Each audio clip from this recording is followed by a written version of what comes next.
Mungkin teman-teman masih bingung, setelah teman-teman berhasil membuat model dengan akurasi yang bagus, apa yang harus dilakukan selanjutnya? Kalau misalnya teman-teman berhenti sampai situ, maka model yang teman-teman buat hanya bisa dibuka oleh kita sendiri. Padahal bisa jadi model yang kita buat itu berimpact baik kepada orang-orang di sekitar kita. Nah, di video kali ini kita akan membahas bagaimana caranya kita membuat model machine learning mulai dari development sampai deployment hingga menjadi API sehingga model kita bisa diakses oleh orang lain. Nah, sebelum gue mulai tutorialnya, gue mau mengucapkan terima kasih dulu nih kepada ID Cloud Host yang udah mensponsori video ini. Dan di video kali ini, kita akan mendeploy model yang kita buat di ID Cloud Host. Yuk, kita bahas.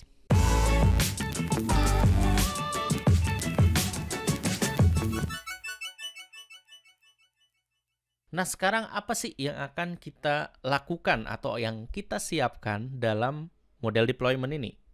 Tentunya hal yang pertama adalah kita lakukan modeling. Modeling ini mencakup semua step yang harus dilakukan ketika kita melakukan pemodelan, ya. Mulai dari kita melakukan data cleansing, ya. Terus kita melakukan feature engineering, terus kita melakukan normalisasi, preprocessing, sampai modeling. Dan yang terakhir, kita melakukan evaluasi. Ya, beberapa langkah ini udah sempat gue bikin videonya, silahkan cek di channel Ngoding Python mengenai langkah apa aja yang kita lakukan saat melakukan modeling. Nah, biasanya ketika kita baru belajar data science atau machine learning, ini stop sampai sini. Padahal ini baru langkah pertama. Dan saat kita selesai melakukan ini, model kita masih belum bisa digunakan oleh orang banyak. Nah, oleh karena itu, kita akan masuk ke fase deployment. Nah, apa yang harus disiapkan ketika kita melakukan deployment? Dari sini, kita diharapkan mendapatkan sebuah binary modelnya, ya, modelnya. Dengan perkataan lain, kita coba simpan modelnya sehingga kita bisa load modelnya ini saat kita melakukan deployment. Nah, jadi fokus di deployment ini, kita load modelnya, habis itu kita lakukan serving. Nah, serving ini bisa dengan apa aja gitu ya. Misalkan jadi report, boleh ya, batch scoring dan lain sebagainya. Bisa juga jadi API, bisa. Atau bisa jadi satu aplikasi standalone, bisa juga. Nah, dalam video ini kita akan fokus melakukan serving yang berupa API. Oke, kita langsung mulai coding aja. Nah, sebelum kita mulai, pastikan kita memiliki library yang kita butuhkan. Di sini gue coba cek library NumPy, Pandas, dan scikit-learn. Di sini gue udah punya semua, jadi kita bisa langsung masuk ke tahap pertama, yaitu proses pembuatan modelnya. Nah, di sini kita akan menggunakan model yang sederhana, yaitu model Iris. Kita langsung mulai load datanya. Nah, sambil kita load datanya, teman-teman perlu perhatikan bahwa ini mungkin adalah kasus yang sederhana karena kita tahu bahwa data Iris itu adalah data yang paling sederhana di dalam machine learning. Tapi jangan dilihat sederhananya, fokus kepada konsep yang kita pelajari. Kenapa? Karena ketika kita punya basic yang kuat, fondasi yang kuat, itu membantu kita untuk men-solve sesuatu yang nantinya lebih kompleks, yang lebih variatif lagi. Seperti kata filosofer Kurt Lewin, there is no more practical than a good theory. Jadi nggak ada yang salah ketika kita mempelajari suatu teori atau suatu hal yang basic. Namun kadang-kadang kita pengen buru-buru sehingga kita tidak menikmati proses pembelajaran itu. Skip. Kita lanjut lagi ya. Oke, ketika kita ngeload data Iris seperti ini, mungkin kita coba ekstrak dulu ya. Iris data dan Iris targetnya. Nah, ini tipe datanya adalah tipe data NumPy array. Ya, kita coba lihat dulu type-nya. Ya, dia itu adalah tipe data NumPy array. Nah, di dalam mode deployment, kita harus tahu dulu nih, input datanya ketika kita melakukan training model itu tipenya apa. Biasanya, tipe data yang masuk ke dalam model training dengan menggunakan scikit-learn ya, itu kalau nggak NumPy array, pandas data frame. Nah, hal ini penting nih untuk kita ketahui. Kenapa? Karena kalau model ini ditrain dari data NumPy, maka secara default model ini harus menerima data dengan tipe data NumPy untuk di-feed ke dia. Jadi nanti saat kita melakukan model deployment, kita harus pastikan yang masuk ke dalam situ harus NumPy array. Begitu juga kalau misalnya pandas data frame.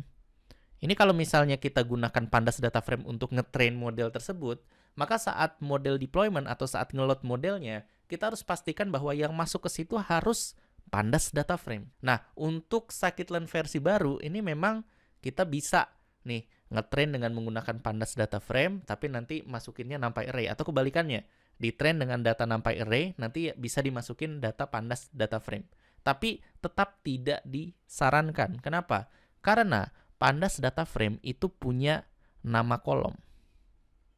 Sedangkan kalau NumPy array itu kolomnya direpresentasikan dengan indeks, ya. Kolom ke-0, kolom ke-1, kolom ke-2, kolom ke-3 dan seterusnya. Jadi kita harus tahu nih, data apa yang kita gunakan untuk training? Apakah bertipe data NumPy array atau bertipe data pandas data frame? Tenang aja, di sini kita akan coba contohkan untuk kedua tipe data tersebut. Di sini kita coba kasih keterangan aja ya. Di sini tipe data NumPy array. Nah, di sini kita print aja contoh 5 data teratas dan label teratas ya, dengan jumlah 5 juga. Oke, datanya bentuknya seperti ini ya. Jelas-jelas dia ini adalah berbentuk seperti list, tapi sebenarnya adalah dia NumPy array.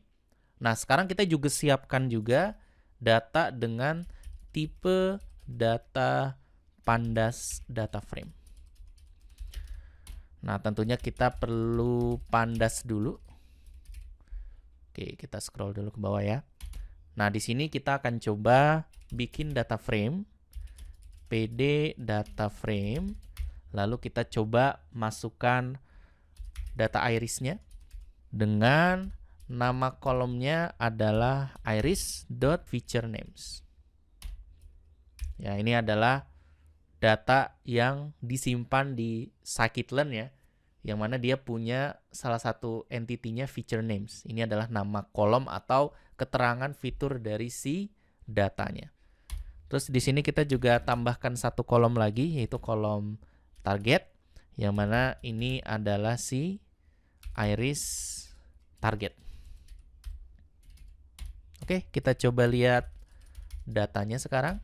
Nah, ini ya, beda bentuk datanya. Tapi kalau misalnya kita lihat datanya, sama. Kita lihat ya di baris pertama, 5,1, 3,5, 1,4, 0,2, dan seterusnya.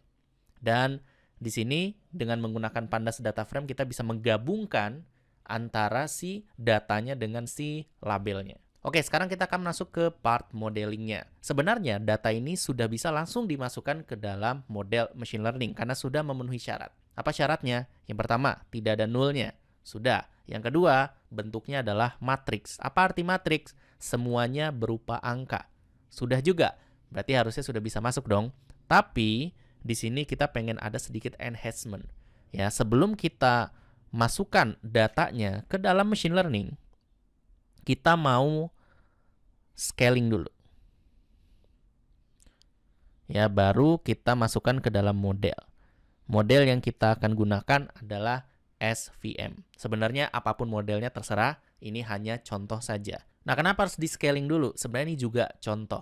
Karena kita tahu bahwa ketika kita melakukan pemodelan dengan data real world atau data-data yang di Kaggle gitu misalkan, kita pasti melakukan preprocessing. Jadi, ya, ini jadi contoh saja. Kalau misalnya kita punya metode-metode seperti ini, preprocessing seperti ini, yang mana kalau kita scaling itu kan pakai .fit juga ya. .fit gitu ya. Pokoknya segala sesuatu yang pakai .fit ya, imputasi kayak, normalisasi kayak, atau bahkan misalkan dimensionality reduction kan pakai fit semua kan. Ini kita bisa gabungkan dengan modelnya. Dengan menggunakan apa? Dengan menggunakan sesuatu yang disebut dengan pipeline. Jadi nanti hasil akhirnya adalah si data ini dimasukkan ke dalam pipeline. Yang mana isi dari pipeline-nya adalah scaling dan modeling. Teman-teman bisa masukin apapun di dalam pipeline-nya. Ada scaling-nya, atau mungkin sebelum scaling ada misalkan imputasinya, gitu ya. Oke, sekarang kita akan mulai bikin pipeline-nya. Dan karena kita punya dua tipe data, jadi kita akan membuat dua pipeline. Pipeline untuk NumPy dan pipeline untuk Pandas. Nah, untuk membuat pipeline-nya di sini gue akan menggunakan cara yang menurut gue gampang, yaitu dengan menggunakan make pipeline. From sklearn.pipeline import make pipeline. Oke, sekarang kita import scalar-nya dan juga kita import modelnya. From sklearn.preprocessing import standard scalar. From sklearn.svm import linear SVC. Oke, kita bikin dulu aja pipeline-nya. Ini untuk yang NumPy array. Pipe NumPy. Make pipeline. Nah, di sini kita tinggal masukin saja standar scalar. Kita menggunakan default argumen aja ya. Tapi kalau misalnya teman-teman pengen tambahkan hyperparameter di dalamnya, bebas. Oke. Terus di sini juga linear SVC kita pakai yang default argumen. Kita lakukan hal yang sama untuk Pandas pipeline. Isinya sama, cuman yang dibedakan hanya variabel saja. Oke. Pipeline sudah terbuat, selanjutnya saatnya kita melakukan training model. Nah, untuk melakukan training model, kita perlu nge-split datasetnya jadi data training dan data testing dong. Supaya apa? Supaya modelnya jadi lebih objektif. Buat yang bingung kenapa harus kita nge-split data training dan data testing, bisa nonton video mengenai evaluasi model yang ada di atas. Oke, sekarang kita akan coba import dulu ya. From sklearn.model selection import train test split. Selanjutnya kita juga import si metriknya. Nah, karena kita menggunakan klasifikasi, kita akan menggunakan classification report untuk metrik kita. Oke, pertama kita split dulu datasetnya.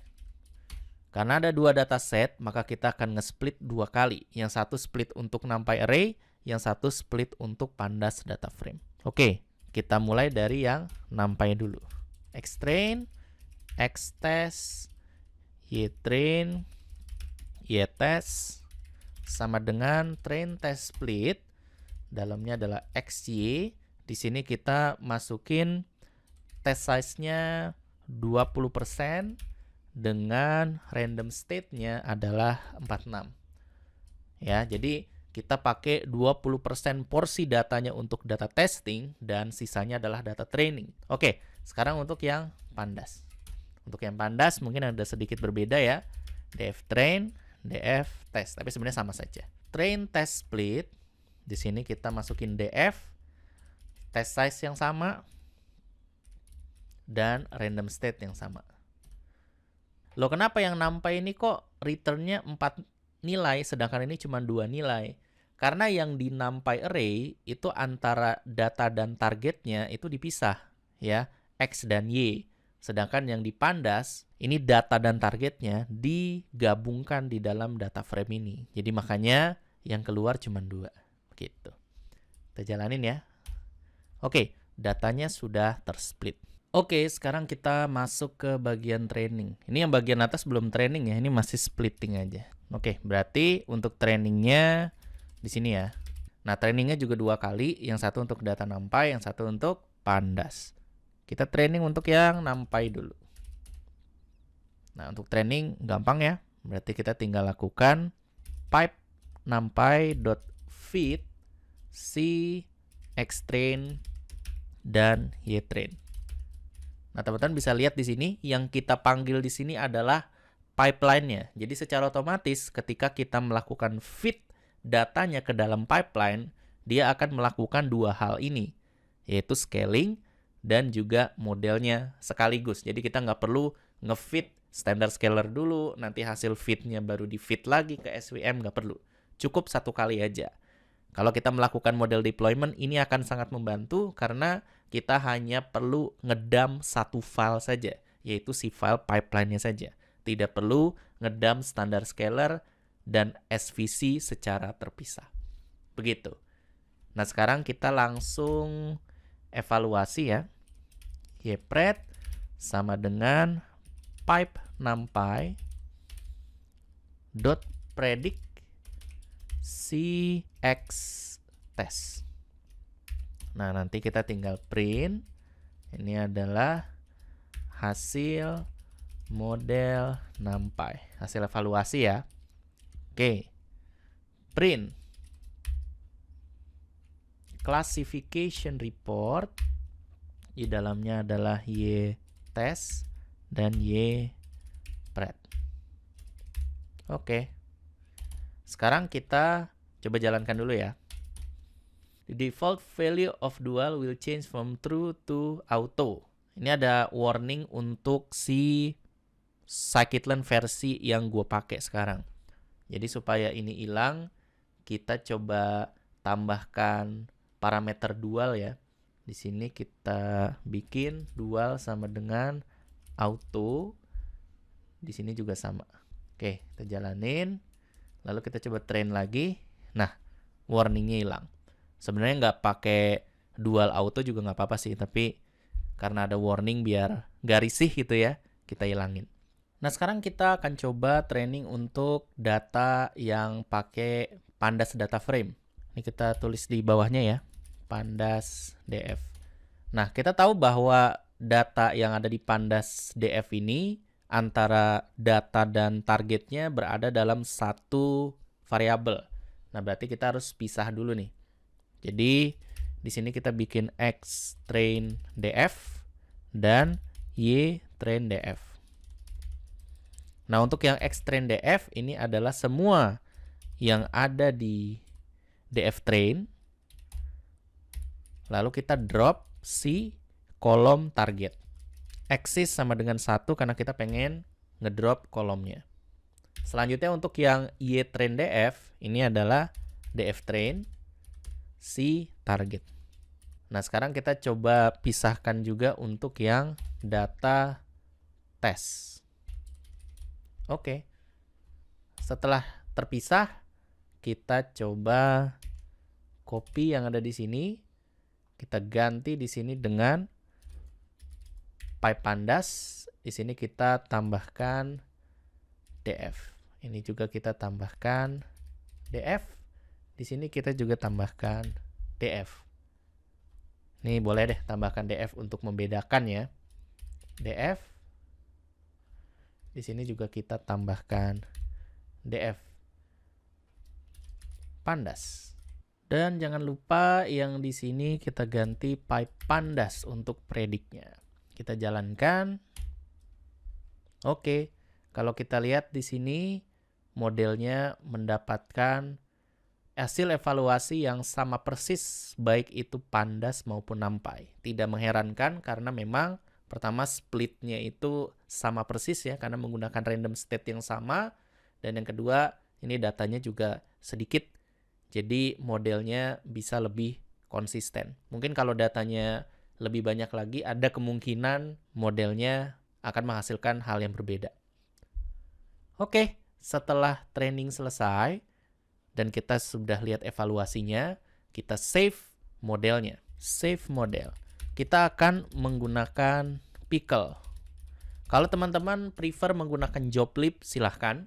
Yang jelas, apapun metodenya, kita harus membuat si model ini menjadi sebuah binary file yang bisa kita load saat kita melakukan model deployment. Di sini kita coba save yang NumPy with open.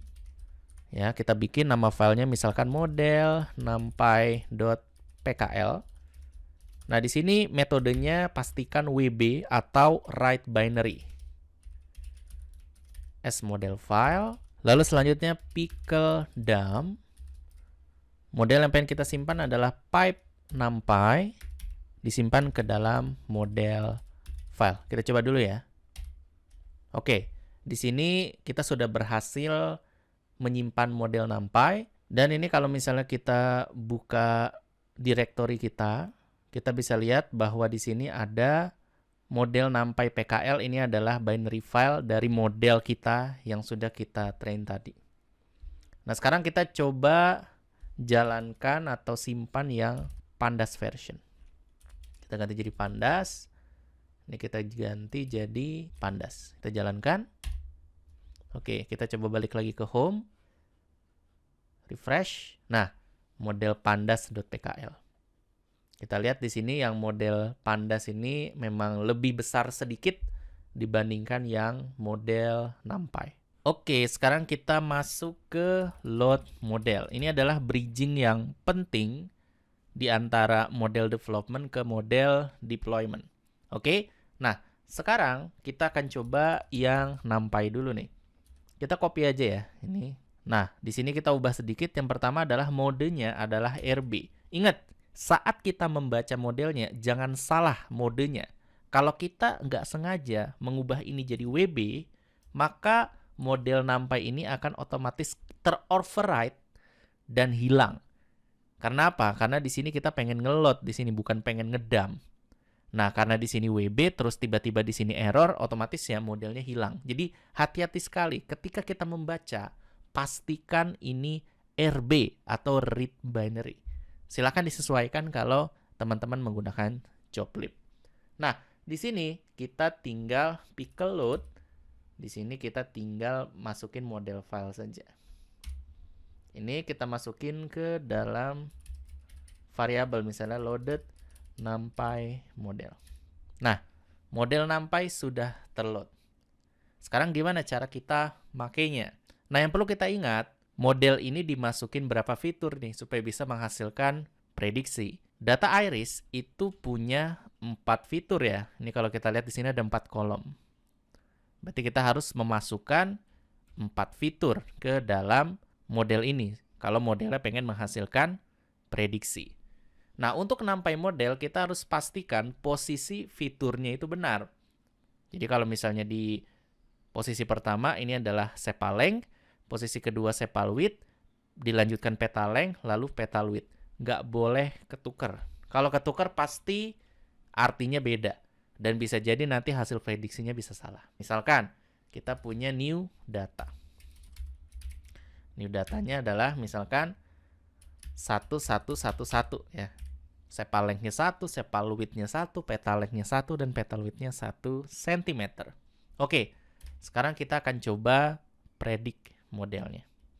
Dengan menggunakan loaded numpy model dot predict. Nah, untuk predict ini kita masukin apa? Coba kita masukin new data ini ya. Kalau new data ini kita masukkan ke sini, maka hasilnya adalah error seperti ini. Kenapa? Karena model machine learning itu ekspektasinya adalah dia dimasukkan data majemuk atau data lebih dari 1. Sedangkan kalau kita lihat di sini, data kita itu cuma ada 1 vektor saja.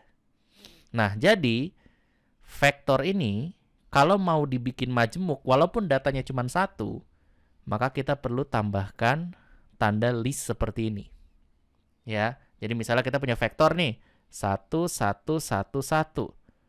Nah, ketika kita menambahkan kurung seperti ini, maka ini artinya bukan vektor lagi, ini udah berupa matriks. Matriks dengan 1 baris dan 4 kolom. Jadi, walaupun kita ngepredik cuma 1 data saja, harus dimasukkan dalam bentuk matriks. Jadi ini kita tambahkan, kurungnya di sini boleh, atau kalau mau ditambahkan di sini juga boleh. Biasanya ada yang nambahin di sini juga nih. Ini juga boleh, sama saja. Ya, tapi supaya lebih enak kita taruhnya di sini aja ya. Hasilnya adalah array 1. Nah, 1 ini apa?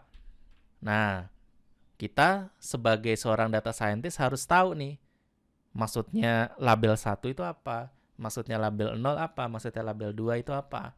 Di dalam data iris, kita bisa lihat keterangan dari labelnya dari iris target names. Setosa, versicolor, dan virginica. Berarti kalau 1, yaitu yang ada di indeks ke-1, yaitu versicolor. Loh, kenapa nggak setosa? Karena Python mulai menghitung dari 0. Berarti si setosa ini adalah 0, versicolor itu 1, dan virginica itu 2. Karena dia 1, maka ini adalah label yang diprediksi untuk data ini. Itu untuk yang NumPy. Nah, sekarang gimana kalau yang Pandas? Oke, kita coba tinggal copy aja ya. Copy, lalu kita ganti NumPy-nya dengan Pandas. Model Pandas sudah terload. Sekarang gimana cara kita ngeprediknya? Sekarang kita coba predik dengan cara yang sama ya. Apa yang terjadi dari sini? Kita ganti jadi ini loaded Pandas. Nah, dia akan menghasilkan hasil memang. Cuman di sini dia ada warning. Ya, kita coba baca warningnya apa. X does not have valid feature names.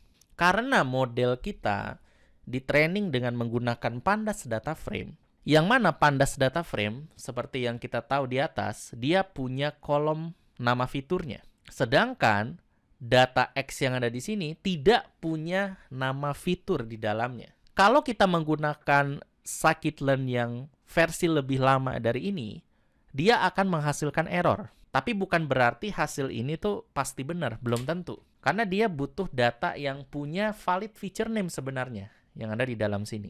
Jadi, kalau kita menggunakan Pandas data frame untuk ngetrain modelnya, maka untuk prediknya, kita juga butuh mengubahnya menjadi Pandas data frame. Supaya modelnya bisa menghasilkan prediksi sesuai dengan apa yang kita inginkan. Nah, jadi gimana dari sini? Ya udah, kita ubah saja ke dalam Pandas data frame. Oke, new data sama dengan pd.dataframe. Ya, si new data itu sendiri. Nah, columns-nya kita memang harus menyimpan nama kolom dari si datanya. Jadi jangan lupa kalau kita ngetrain model, pastikan kita mengingat si kolom names-nya. Tapi di sini kita tinggal pakai iris feature names. Oke, sekarang kita coba jalankan.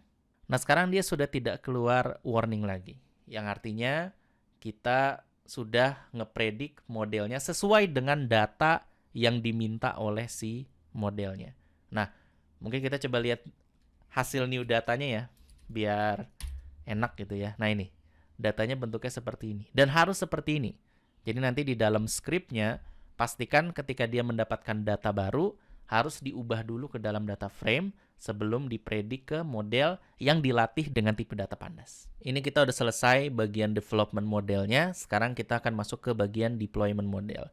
Biasanya ketika kita melakukan model deployment, itu kita menuliskan scriptnya di dalam script.py, bukan di notebook. Walaupun sebenarnya bisa aja di notebook, tapi untuk mempermudah kita ngedeploy nanti, lebih baik di script.py saja. Jadi di sini gua ngebuka directory yang tadi gua gunakan untuk ngedevelop model. Ini adalah notebook yang tadi sebenarnya, dan di sini kita akan bikin script Python-nya. Nah, sebelum itu mungkin kita pisahkan dulu ya antara notebook dan scriptnya. Notebooknya gue taruh di sini ya, di folder notebook. Jadi nanti gue push ke GitHub, teman-teman tinggal cari directory notebook aja untuk ngelihat notebooknya. Nah, terus di sini gue tambahkan folder lagi untuk script deployment. Nah, ini akan gue masukin script deployment di sini. Dan untuk model NumPy dan Pandas yang tadi udah kita bikin di development, kita masukkan ke dalam script deployment. Oke. Oh, mungkin di sini kita bikin folder baru aja ya, model. Nah, modelnya dimasukin sini. Oke. Ya. Terus di dalam script deployment kita masukin file namanya app.py. Jadi strukturnya begini ya, nanti untuk kode kita. Oke, kita akan menggunakan Flask. Jadi sebelum kita mulai, kita buka terminal dulu. Ya, pastikan kita di virtual environment yang udah disiapkan. Kita pip install Flask. Sebenarnya teman-teman boleh pakai apapun ya. Misalkan pakai Fast API boleh. Atau bahkan kalau mau pakai Django juga boleh. Tapi Flask biasanya adalah yang paling mudah digunakan kalau misalnya teman-teman baru mulai untuk belajar deployment. Oke, sekarang kita akan coba buka websitenya si Flask. Lalu kita coba copy starter code-nya untuk memulai codingan kita. From Flask, import Flask, lalu kita definisikan aplikasinya, lalu kita definisikan di homepage-nya atau si root page-nya. Itu kalau misalnya kita akses, kita akan mendapatkan hello world. Buat teman-teman yang belum familiar dengan Flask, gue udah bikin, walaupun cuma ada 2 episode ya, tapi lumayan untuk mengetahui struktur si Flask-nya, videonya ada di atas. Kalau teman-teman setuju untuk series Flask-nya dilanjutkan, tulis komentar di bawah ini.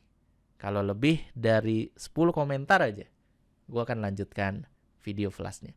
Oke, untuk bisa jalanin ini, kita tambahin potongan kode lagi, app run, debug sama dengan true karena kita masih proses development. Kita save, lalu kita coba klik play atau bisa Python spasi app.py ya. Oke. Lalu masuk ke localhost 5000. Kita coba lihat. Oke, hello world ya, kelihatan ya. Mungkin kita gedein. Nah, hello world, kelihatan ya. Oke, sekarang kita coba balik lagi ke sini, kita stop dulu, Ctrl C. Oke, selanjutnya mungkin di sini kita ubah dikit, misalkan index. Terus di sini kita kasih respon JSON. Biasanya kalau misalnya endpoint-nya berhasil, ini kodenya 200 ya. Jadi kita tambahin kode 200. Ini adalah status code. Biasanya kalau teman-teman sering temuin tuh 404 berarti tidak ditemukan, 500 berarti internal server error. Nah, 200 itu adalah sukses seperti ini. Nah, sebelum kita membuat endpoint prediksi, kita load dulu modelnya di environment global. Supaya kalau script Python-nya ini dijalankan, maka modelnya langsung di-load di RAM, dan proses prediksinya nanti seharusnya bisa jadi lebih cepat. Oke, pertama berarti kita perlu import pickle. Selanjutnya kita buka file modelnya. Jangan lupa modenya adalah RB. Lalu model numpy sama dengan pickle load model file. Kita lakukan hal yang sama untuk pandas model. Oke. Nice. Nah, ini sedikit intermezzo ya. Kalau teman-teman langsung ngejalanin ini, harusnya sih akan keluar error ya. No such file or directory. Kenapa? Karena kita sekarang sedang berada di folder model deployment, which is ada di root folder ini. Sedangkan si script deployment-nya ada di dalam folder script deployment. Dan saat kita nge-load model ini, asumsinya kita membuka ini di dalam folder script deployment. Nah, karena kita berada di model deployment, maka ini nggak ketemu nih. Karena di dalam folder model deployment nggak ada folder model. Folder model adanya di script deployment. Jadi kita masuk dulu ke script deployment dengan cara cd seperti ini. Nah, ketika kita masuk di sini, kita bisa jalanin Python app.py. Programnya bisa jalan. Oke, ini kita stop dulu ya, Ctrl C. Nah, selanjutnya kita akan coba buat endpoint-nya. Tapi sebelum kita bikin endpoint-nya, kita diskusi dulu mengenai API. Nah, di dalam API ini ada beberapa metode yang bisa teman-teman gunakan. Dalam kasus ini, misalnya kita bisa pakai get, bisa juga pakai post. Sebenarnya ada metode lagi namanya update dan delete. Nah, itu fungsinya adalah untuk mengupdate data atau menghapus data. Nah, get dan post ini, kalau get seperti namanya ya, kita meminta data gitu ya dari si API. Jadi misalnya nih, kita buka Facebook, facebook.com, itu kita memanggil API GET sebenarnya. Yang mana nanti si API akan memberikan sesuatu gitu, balikan. Nah, balikannya dalam kasus ini adalah sesuatu yang kita lihat di browser. Nah, kalau POST, ini berarti kita mengirim sesuatu. Contoh, misalkan kita pengen login Facebook. Kita menuliskan username dan password kita. Lalu saat kita klik button login, maka username dan password kita akan dikirim via API itu. Dan nanti kita akan dapat kembalian apakah dia itu loginnya berhasil atau gagal. Nah, mungkin teman-teman berpikir, oh berarti kita harus pakai POST nih karena kita butuh memasukkan data-data sepal-length, sepal-width, petal-length, petal-width. Bisa juga pakai POST, tapi untuk kasus ini kita pakai GET saja dengan tambahan parameter atau argumen. Kita akan coba untuk kasus ini bikin API GET. Loh, kenapa nggak POST aja? Kalau kita pengen pakai POST, ini kita ngetesnya nggak bisa langsung di browser. Kita harus butuh bantuan software lain, misalkan pakai Postman. Atau bisa juga kita buka notebook, pakai library request, terus kita coba request POST ke API kita. Tapi kan repot ya, dan mungkin nanti kita akan bahas di video lain. Untuk kasus ini kita fokus ke GET saja dengan tambahan parameter. Nah, parameter bentuknya gimana? Misalkan, ini URL kita nih, localhost. Nah, misalkan di sini ada endpoint predict. Nah, gimana caranya kita memberikan parameter ke sini? Kita kasih aja tanda tanya, lalu parameternya apa? Misalkan, nama sama dengan Afif. Nah, ini adalah parameter kita. Nah, ini nanti bisa dikonsum oleh si Flask-nya. Kita coba dulu kali ya. Nah, pertama-tama kita butuh request dari library Flask. Selanjutnya kita coba bikin endpoint baru. Misalkan Sapa. Oke, dev Sapa nama. Kita tangkap si argumennya atau si parameternya di variabel args sama dengan request.args. Nah, selanjutnya di sini nama kita ekstrak dari si args. Nah, nama inilah yang nanti kita harus specify di URL-nya. Oke, selanjutnya kita coba return. Nah, terus kita sapa namanya di sini. Halo nama. Sini kita tambahin F depannya. F string. Oke, kita coba jalankan ya programnya. Kita coba balik lagi ke sini. Ini kita coba jalankan dengan URL ini ya, localhost 5000 garis miring sapa tanda tanya nama sama dengan Afif. Kita coba. Oh, sorry.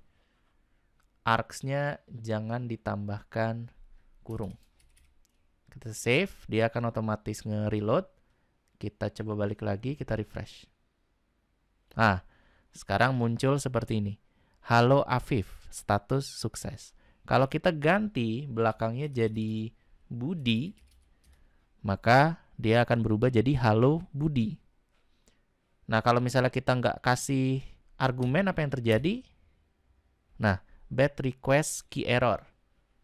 Nah, mungkin kita tambah sedikit adjustment di sini ya. Di sini misalkan, oh jangan gini deh, jangan args nama, tapi args get nama. Ini sama aja kayak tadi, cuman di sini kita bisa tambahkan default value-nya adalah misalkan Afif. Kita save, nah dia akan nge-restart. Kita balik lagi ke sini. Kita refresh. Nah, defaultnya itu adalah Afif. Tapi kalau kita mau override, misalnya namanya jadi Budi, bisa juga. Jadi dia nggak akan terkena error walaupun kita nggak masukin namanya. Terus gimana kalau misalnya argumennya ada dua? Misalnya di sini job. Ya, kita bikin argumen lagi. Job, title, ya biar beda dengan variabelnya. Default data scientist. Oke. Kita coba tambahin di sini. Pekerjaan Anda adalah job. Oke, kita save. Dia akan restart otomatis. Kita balik lagi ke sini. Lalu kita refresh. Halo Budi, pekerjaan Anda adalah data scientist. Nah, gimana kalau misalnya ada dua parameter yang perlu kita masukkan? Kita tinggal tambahkan tanda dan di sini. Lalu kita masukin job title. Misalkan CEO. Nah, pekerjaan Anda adalah CEO. Kita balik lagi ke sini, lalu kita close dulu ya. Oke, kita lanjut ya. Sekarang kita akan coba bikin endpoint-nya. Ini biarin aja ya yang sapa ya, biar jadi contoh aja. app.route. Nah, di sini kita coba bikin predict numpy. Nah, dev predict numpy. Sama seperti yang tadi di atas, kita tangkap dulu si argumennya. Nah, lalu kita ekstrak satu-satu parameternya. Ada 4 parameter ya. SL, SW, PL, PW. Jadi kita singkat aja biar gampang. SL sama dengan args.get SL. Defaultnya kita bikin 0 saja. Terus kita tambahkan type. Biar memastikan bahwa tipe yang dimasukin ke sini adalah float. Kita lakukan dengan parameter yang lainnya ya. Selanjutnya setelah sampai sini kita tinggal predict aja kan. New data sama dengan, ingat karena dia numpy, kita masukin kurungnya di sini. Ada di notebook yang tadi ya. Gua nggak ulang. Silahkan dilihat lagi notebooknya kalau lupa.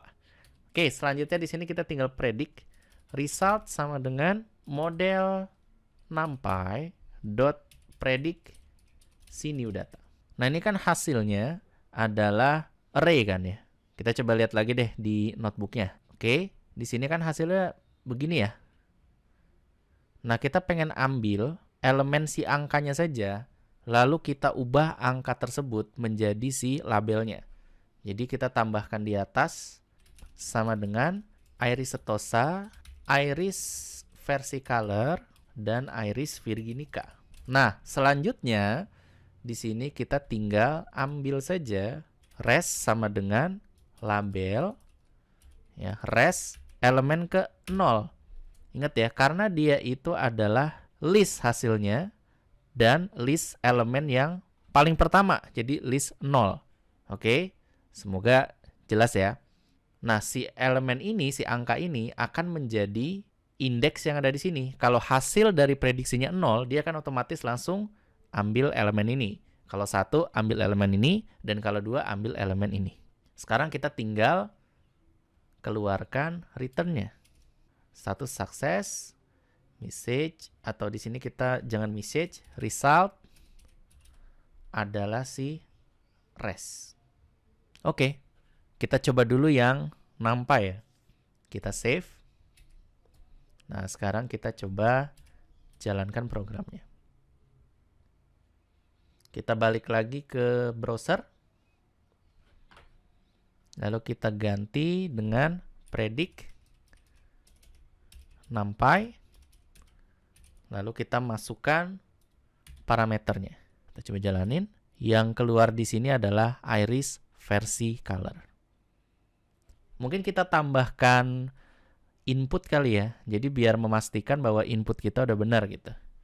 Ya, di sini kita tambahkan input. Oke, inputnya adalah berupa dictionary juga. Ya, sepalength. Sepalength-nya adalah si SL. Lalu kita lakukan ke semua parameternya. Oke, ini udah gue tambahin input. Jadi nanti di responnya akan ada inputnya juga. Untuk memastikan input kita udah benar gitu ya. Kita coba refresh lagi yang di sini. Ah, benar ya. Sepalength-nya 2, betul ya. Sepal width-nya 0,5, betul. Petal length-nya 1 dan petal width-nya 0,7. Oke, dan hasilnya adalah iris versicolor. Mungkin kalau misalnya kita hapus semuanya, dia akan otomatis jadi 0 semua. Oke. Misalnya kita ganti lagi jadi 4. Ini kita ganti jadi 2. Nah, berubah ya, Iris Setosa. Jadi memang tergantung dari inputnya. Nah, kita bisa lakukan hal yang sama untuk yang Pandas. Kita coba copy aja dari sini ya. Karena tadi udah dijelaskan perbedaan antara NumPy dan Pandas. Di sini gue akan cepet aja untuk mengubah ini semua. 1.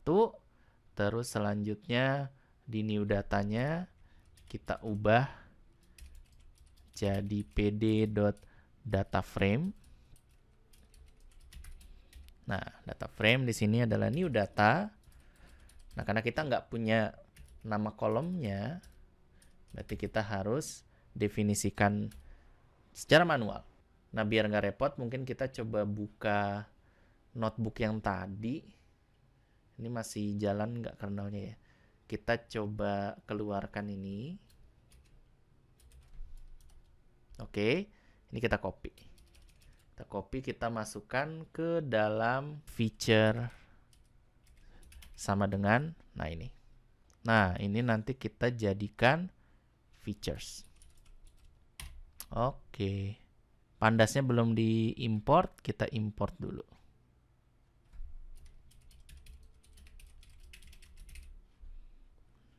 Selanjutnya, datanya udah jadi data frame. Model yang kita gunakan model Pandas. Terus kita masukin ke label dan harusnya udah. Oke, kita save. Lalu kita coba jalankan lagi. Tadi sempat error ya soalnya. Nah, sekarang kita balik lagi ke sini. Lalu kita ganti jadi predict Pandas. Oke, hasilnya sama ya. Oh, mungkin kita tambahkan satu lagi deh, biar kelihatan kita pakai model yang mana. Input type. Kita kasih di sini data frame. Nah, untuk yang di atas, kita kasih NumPy array. Kita save. Oke, lalu kita coba jalankan lagi. Nah, input type-nya Pandas data frame, sedangkan yang di sini kalau kita ganti dengan NumPy, hasilnya adalah NumPy array. Oke, model kita sudah dibungkus di dalam API dengan menggunakan Flask. Sekarang waktunya kita deploy API ini ke hosting, yang mana kita akan menggunakan hosting yang menjadi sponsor dari video kali ini, yaitu ID Cloud Host. Di mana ID Cloud Host ini menyediakan berbagai macam produk hosting sesuai dengan kebutuhan teman-teman. Mulai dari 15 ribuan aja per bulan. Nah, untuk kasus ini gue akan menggunakan paket yang harganya 50.000 ini ya. CPU 2 core dan virtual memory 2 GB. Ini adalah rekomendasi gue. Karena kita menggunakan Flask, ini juga model machine learning, jadi paling nggak kita coba menggunakan mesin dengan minimal 2 GB RAM. Nah, gue udah sempat bikin videonya untuk teman-teman yang pengen memesan hosting di ID Cloud Host di atas ini. Dan buat teman-teman yang ingin mendaftar ID Cloud Host dan mulai menyewa hosting dengan harga yang terjangkau, silakan klik link yang ada di kolom deskripsi. Oke, kita mulai aja masuk ke client area. Jadi silakan nanti teman-teman tinggal login ke akun ID Cloud Host-nya. Scroll ke bawah, pilih service, lalu masuk ke Cloud Hosting cPanel Entrepreneur Pro yang 50.000 per bulan ini ya. Lalu login to cPanel. Nah, sebelum kita mulai, ada beberapa hal yang perlu disiapkan. Yang pertama adalah kita siapkan requirement.txt-nya, yaitu library yang digunakan untuk project ini. Kita close dulu. Di sini gue akan coba jalankan pip freeze requirements.txt. Nah, di sini gue gak akan menggunakan semua library yang diinstal di virtual environment ini. Gue akan pilihkan beberapa. Oke, dari beberapa library yang tadi keluar, gue pilihkan 4 ini. Tapi teman-teman tenang aja, nggak usah milihin satu-satu kayak tadi. Semuanya ada di GitHub, tinggal dipakai aja. Yang kedua, kita harus tahu dulu versi Python yang kita gunakan di sini. Kita coba jalankan Python di sini. Nah, kita pakai versi 3.10.5. Nah, nanti di hostingnya kita akan coba cari versi Python yang dekat dengan ini. Kita coba exit dulu. Lalu kita balik lagi ke cPanel yang tadi. Nah, di sini kita cari Python. Setup Python app. Kita klik. Nah, ini sebenarnya caranya mirip dengan video yang sebelumnya ya, tapi karena yang kemarin tidak pakai Flash dan ini pakai Flash, mungkin agak sedikit berbeda. Oke, kita create application. Nah, sekarang kita coba pilih versi Python-nya. Tadi kan kita pakai Python versi 3.10.5 kan? Dan kalau kita lihat di sini ada nih yang terdekat 3.10.9. Tapi masalahnya di sini kita menggunakan cPanel dan Lightspeed sebagai web servernya, dan somehow ini masih kurang stabil di Lightspeed. Jadi kita pakai yang versi 3.9.16 saja yang lebih stabil. Nah, sebenarnya kalau kita udah tahu nih di environment production kita pakai 3.9.16 gitu misalnya. Alangkah lebih baiknya lagi kalau devnya juga pakai ini. Supaya nanti library-nya punya versi yang sama dan Python-nya juga pakai versi yang sama. Tapi harusnya untuk yang sekarang sih nggak masalah. Oke, untuk application root-nya kita tulis model deployment Flask. Nah, ini nanti dia akan membuat folder dengan nama ini, sehingga nanti kita masukin kode-kode yang udah kita tulis di VS Code ini ke dalam folder ini. Nah, untuk application URL-nya, gue pengen di home, jadi ini gue kosongin, dan ini gue kosongin juga. Lalu kita create. Kita tunggu sampai dia selesai.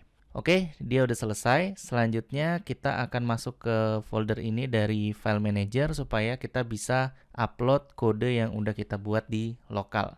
Kita balik ke home cPanel-nya.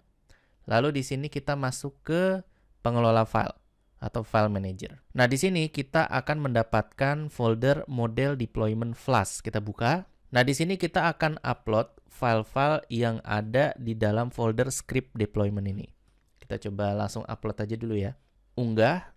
Nah, di sini kita coba upload. Oke, kita harus upload satu-satu nih kayaknya ya. Kita upload app dulu. Lalu upload requirements. Lalu kita bikin folder model dulu ya di sini ya. Kita bikin folder namanya adalah model.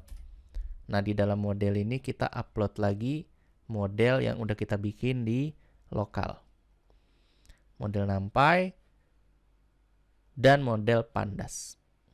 Oke, kita balik lagi. Nah, sekarang file-filenya sudah di-upload ya. Sekarang kita akan edit beberapa hal. Yang pertama adalah si passenger WSGI, kita edit. Nah, ini kita hapus. Sekarang kita akan coba bikin si passenger WSGI ini untuk menjalankan file app kita. Nah, di sini kan nama file kita kan app.py ya. Berarti kita import from app. Nah, dari app ini kita import si Flask-nya. Kalau kita lihat di aplikasi kita, si Flask-nya ini didefinisikan di dalam variabel app.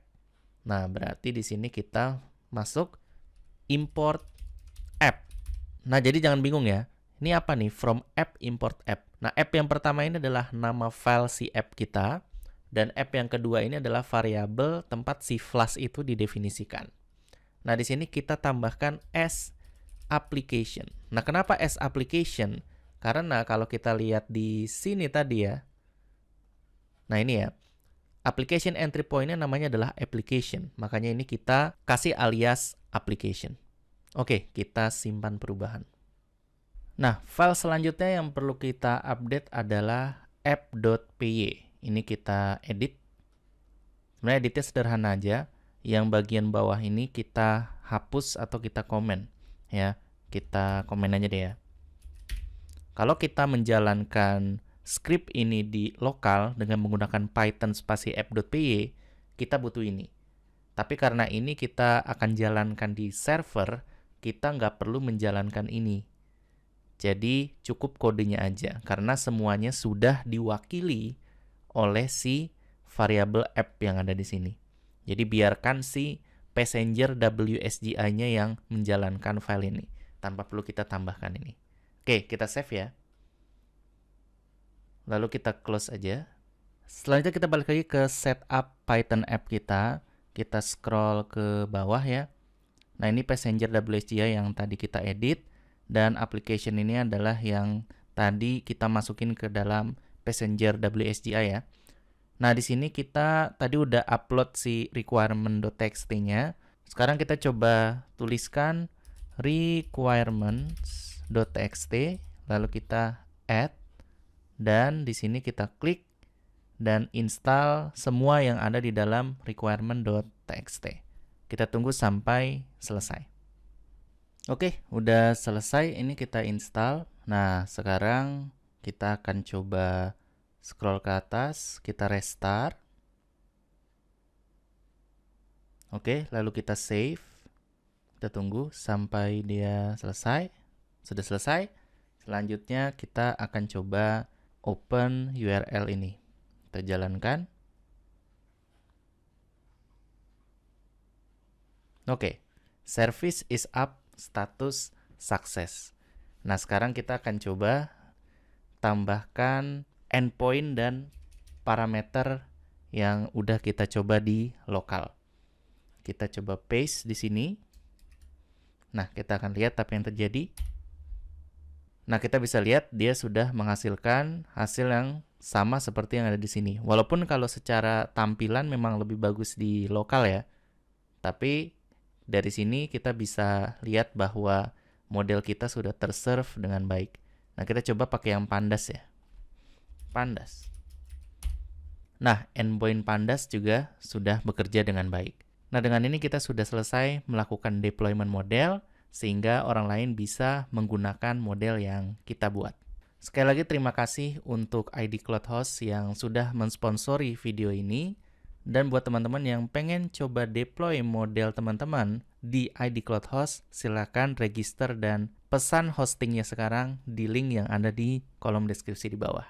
Ya, lumayan panjang juga ya tutorial kali ini, tapi semoga dari tutorial ini teman-teman bisa mendapatkan insight bagaimana caranya kita melakukan modeling end-to-end, mulai dari development sampai deploy, hingga bisa model kita diakses oleh orang banyak. Nah, walaupun konsep yang kita bahas kali ini sederhana, tapi gue yakin ketika teman-teman bisa memahami konsep utama dari apa yang kita bahas kali ini, teman-teman bisa melakukan deployment model apapun, sekompleks apapun, di environment apapun. Makasih banyak buat teman-teman yang udah nonton video kali ini. Jangan lupa like dan share video ini apabila video ini bermanfaat. Dan jangan lupa juga subscribe channel ini. Terima kasih atas perhatiannya dan sampai jumpa di video selanjutnya.